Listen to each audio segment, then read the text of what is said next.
Komisi Pemberantasan Korupsi atau KPK sedang mengusut kasus dugaan korupsi terkait pembangunan tempat evakuasi sementara atau TES, shelter tsunami oleh Satuan Kerja Penataan Bangunan dan Lingkungan, Kegiatan Pelaksanaan Penataan Bangunan dan Lingkungan atau PBL Provinsi Nusa Tenggara Barat, Kementerian Pekerjaan Umum dan Perumahan Rakyat atau PUPR tahun 2014.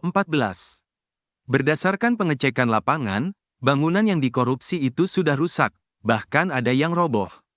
Ini sedang dikirim timnya, tapi yang jelas sesuai foto-foto yang saya lihat, mungkin juga rekan-rekan pernah lihat fotonya, bangunannya sebagian sudah roboh, jadi tidak bisa digunakan, kata Direktur Penyidikan KPK Asep Guntur Rahayu di Gedung Merah Putih KPK, Jakarta Selatan, Kamis, tanggal 15 Agustus tahun 2024. Jenderal Polisi Bintang 1 tersebut menyebut tim penyidik KPK meminta bantuan dari beberapa ahli dalam menangani kasus tersebut. Nanti kalau terkait dengan masalah bahan bangunan dan lain-lain akan diperiksa ahli, karena kita mendatangkan ahli ya, ahli konstruksi maupun ahli penghitungan kerugian negara, katanya. Diketahui, KPK sedang mengusut dugaan korupsi pembangunan shelter tsunami di NTB. Penyidikan dugaan korupsi ini dilaksanakan sejak 2023. Sejauh ini baru 2 orang yang ditetapkan sebagai tersangka, rinciannya seorang merupakan penyelenggara negara dan lainnya berasal dari BUMN.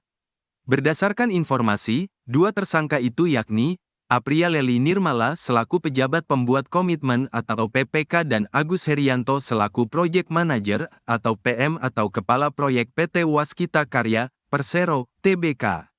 Saat proyek itu berlangsung, Apria Leli Nirmala menjabat Kepala Satuan Kerja Penataan Bangunan dan Lingkungan atau Satker PBL Kementerian PUPR Perwakilan NTB. Adapun proyek tersebut memakan anggaran hingga 20 miliar rupiah. Sementara untuk kerugian negaranya kurang lebih 19 miliar rupiah dan masih bisa bertambah karena penghitungan masih dilakukan. Anggaran pembangunan shelter yang ujungnya dikorupsi ini berasal dari Kementerian PUPR dan PT Waskita Karya, Persero, sebagai kontraktor. Modus yang diduga terjadi adalah menurunkan kualitas pembangunan.